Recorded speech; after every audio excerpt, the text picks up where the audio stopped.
요한복음 14장 1절에서 14절까지 말씀을 저와 여러분들 한 절씩 돌아가면서 읽고 마지막 절 함께 읽도록 하겠습니다. 너희는 마음에 근심하지 말라. 하나님을 믿으니 또 나를 믿으라.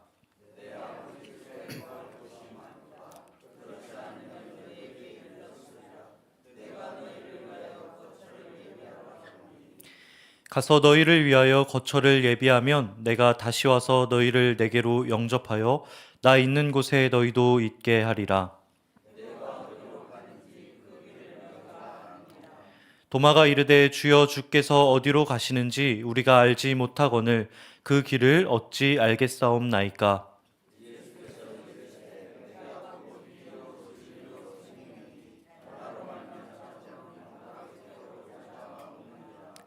너희가 나를 알았더라면 내 아버지도 알았으리로다. 이제부터는 너희가 그를 알았고 또 보았느니라.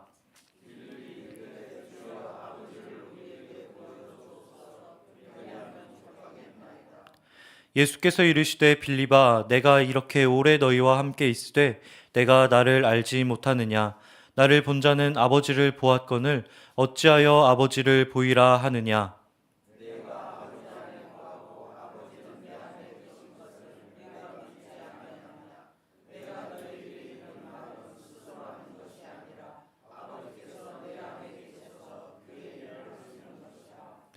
내가 아버지 안에 거하고 아버지께서 내 안에 계심을 믿으라. 그렇지 못하겠거든 행하는 그 일로 말미암아 나를 믿으라.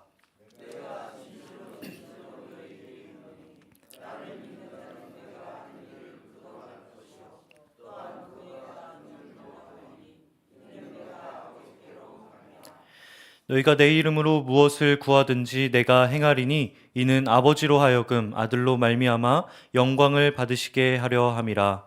내 이름으로 무엇이든지 내게 구하면 내가 행하리라. 아멘. 인생을 살아가면서 우리는 수없이 많은 불확실한 상황들을 경험하게 됩니다. 청년의 시절에는 내가 앞으로 어떻게 살아야 할까에 대해서 걱정한다고 한다면 부모가 되어서는 내 자녀가 올바르게 자라고 있는가 고민하게 되는 것 같고 노년이 되면 내가 그동안 살아온 길이 맞는 길이었을까 생각을 하게 되는 것 같습니다. 그런 저와 여러분에게 주님께서는 오늘 이렇게 말씀하십니다. 너희는 마음에 근심하지 말라. 하나님을 믿으니 또 나를 믿으라. 예수님께서 이 말씀을 하실 때 제자들은 극심한 혼란 가운데 있었습니다. 예수님께서는 내가 떠날 것이다 라고 말씀을 하셨고 유다가 예수님을 배신할 것이며 가장 열렬한 제자였던 베드로도 3번 부인할 거라고 말씀을 하십니다. 저희로 치면 어떤 상황일까요? 어느 날 교회에서 담임 목사님이 더 이상 내가 나오지 않을 것이다 라고 이야기하는 상황인 것입니다. 재정을 맡고 계신 분이 어느 날 안 보이기 시작하는 거예요. 교회에 헌신했던 한 성도님이 나는 그런 교회는 다녀본 적이 없다라고 이야기하는 상황이 동시에 벌어지는 것입니다. 얼마나 큰 충격일 수밖에 없겠습니까? 오늘 말씀의 상황이 그런 상황이었다라고 하는 것이죠.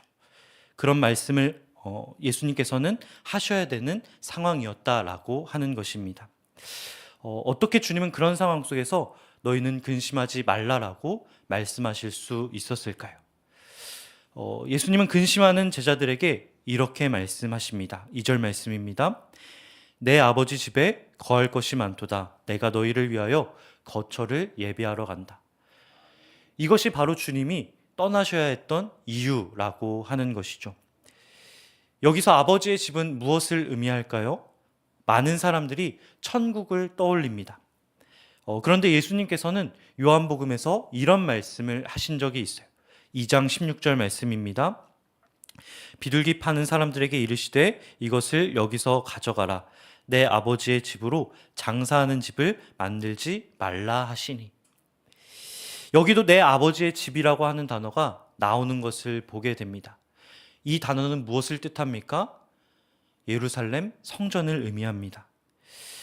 그러고 보니 주님께서는 이런 말씀을 하신 적도 있어요. 2장 19절 말씀입니다. 이 성전을 헐라 내가 사흘 동안에 일으키리라. 이렇게 보니까 앞뒤가 맞는 것 같아요. 주님은 이 장을 통해 말씀하신 그 성전을 내가 짓기 위해 이제는 떠나야 한다라고 말씀하고 계신 것입니다. 자신의 죽음을 통해 참된 성전의 재건을 이루어야겠다라고 말씀하고 계신 것이죠.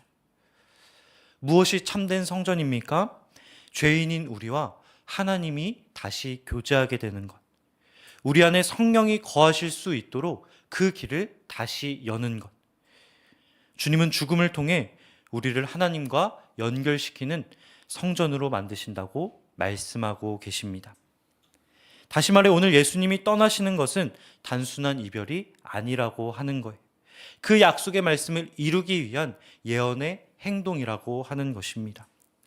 그 주님의 죽음을 통해 부활을 통해 저와 여러분 안에 성령이 거하시는 참된 성전이 세워졌다라고 말씀하는 것이죠.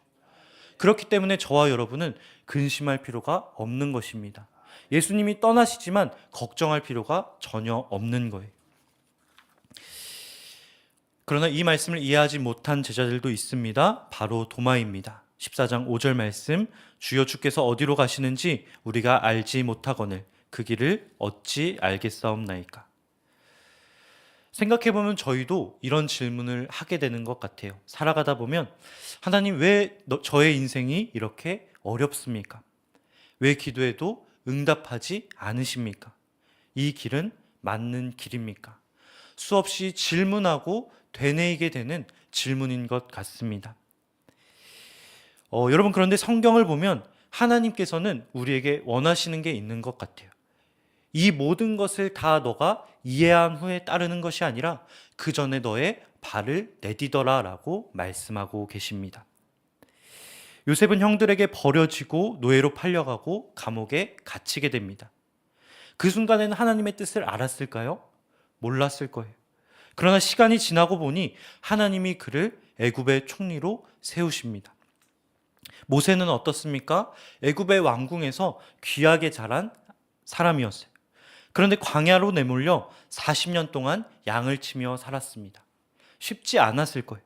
그 당시에는 내 인생이 왜 이렇게 꼬이게 되었을까 생각하게 되었을 것입니다. 그러나 어떻게 됩니까? 그 과정을 통해 이스라엘을 인도하는 지도자가 되었다라고 하는 것이죠. 우리의 인생도 마찬가지인 것 같습니다. 때로는 100% 이해하지 못한 채 나아가야 할 때가 있어요. 아니, 오히려 이해하고 나아가는 경우가 훨씬 적은 것 같습니다.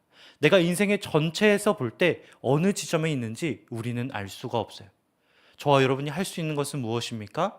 그저 행하는 것입니다. 주님께서 말씀하신 그곳에 저와 여러분의 발을 담그는 거예요. 그렇게 살아갈 때 저와 여러분의 인생을 만들어 가시겠다고 주님은 약속하고 계십니다. 사실 우리는 제자들이 예수님을 이해하지 못했다는 구절도 보지만 이런 구절이 있는 것도 보게 됩니다. 우리 함께 요한복음 12장 16절 말씀 함께 읽도록 하겠습니다.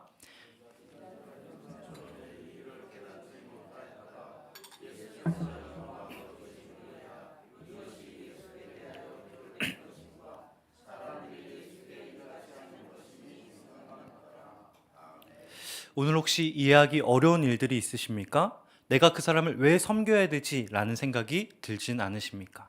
때로는 이해하지 못한 채 그 길을 가게 되면 이해하게 될 때가 있습니다. 섬겨야 할 이유를 모르겠지만 섬기게 될 때 우리 마음 가운데 주시는 은혜가 있을 줄 믿습니다. 예수님은 떠나시면서 제자들에게 더 큰 일을 맡기시는 것을 보게 됩니다. 14장 12절 말씀입니다.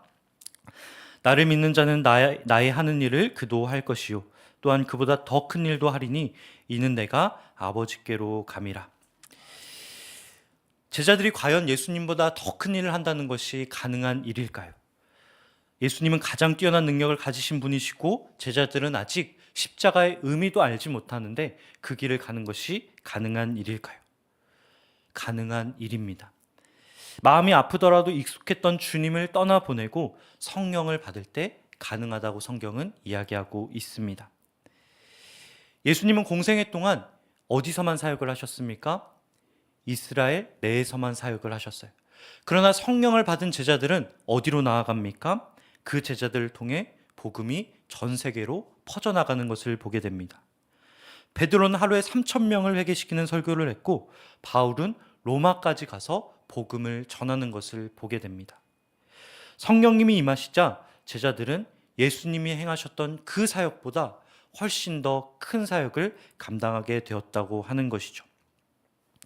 만약 제자들이 언제나 예수님과 함께 했다고 한다면 그들은 얼마나 성장할 수 있었을까요? 그 제자리에 머물 수밖에 없었을 거예요. 십자가가 뭔지, 영광이 뭔지 이해할 수 없었을 것입니다. 믿음의 성장은 익숙한 곳을 떠나갈 때 이루어집니다. 내가 익숙했던 그 환경을 떠나올 때 저희가 성장하게 된다고 하는 것이죠. 쉽지 않은 일입니다. 그러나 그곳을 벗어날 때 하나님이 열어놓으신 새로운 길이 우리에게 열린다고 성경은 이야기하고 있습니다. 오늘 저와 여러분에게 주어진 더 큰 일은 무엇일까요? 가정에서 믿음의 유산을 남기는 일이 될 수도 있고 직장에서 정직으로 섬기는 일이 될 수도 있습니다. 혹시 그 가운데 고민하고 있는 일은 없으십니까? 내가 가도 될까 주저하고 계시지는 않습니까? 그럴 때 해결책은 딱 하나예요. 발을 내디뎌 보는 것입니다. 익숙한 곳을 떠나 고민하지 않고 한번 해보는 것이다 라고 하는 것이죠. 말씀을 마무리하도록 하겠습니다. 오늘 예수님께서 우리에게 주시는 메시지는 분명합니다. 먼저 근심하지 말라. 그리고 지금 이해되지 않아도 믿음으로 한 걸음을 내디뎌라 말씀하고 계십니다. 그리고 더 큰 일을 향해 믿음으로 나아가라 라고 약속하고 계세요. 오늘 여러분의 마음을 무겁게 하는 근심이 있으십니까? 100% 이해하지 못한 채 나아가야 되는 상황이 있으십니까? 너희는 마음에 근심하지 말라. 하나님을 믿으니 또 나를 믿으라. 그 예수님의 말씀이 우리 마음 가운데 새겨지길 소망합니다. 그럴 때 우리를 통하여서 놀라운 일을 행하시는 그 하나님을 만나는 하루 되시길 주님의 이름으로 간절히 축복합니다. 기도하겠습니다. 사랑해 주님 감사합니다. 우리에게 말씀을 주시고 근심이 아닌 믿음으로 나아가게 하여 주시니 감사드립니다. 때로는 이해되지 않는 길을 걸어가지만 예수님께서 내가 곧 길이요 진리요 생명이라고 말씀하셨사오니 그 말씀에 순종하며 나아가게 하여 주옵소서. 우리에게 맡기신 더 큰 일을 감당할 용기와 지혜를 허락하여 주시고 성령의 인도하심 속에서 담대히 나아가는 하루 되게 하여 주옵소서. 감사드리며 우리 주 예수 그리스도의 이름으로 기도드립니다. 아멘. 하늘에 계신 우리 아버지, 아버지의 이름을 거룩하게 하시며 아버지의 나라가 오게 하시며 아버지의 뜻이 하늘에서와 같이 땅에서도 이루어지게 하소서. 오늘 우리에게 일용할 양식을 주시고 우리가 우리에게 잘못한 사람을 용서하여 준 것 같이 우리 죄를 용서하여 주시고 우리를 시험에 빠지지 않게 하시고 악에서 구하소서. 나라와 권능과 영광이 영원히 아버지의 것입니다. 아멘.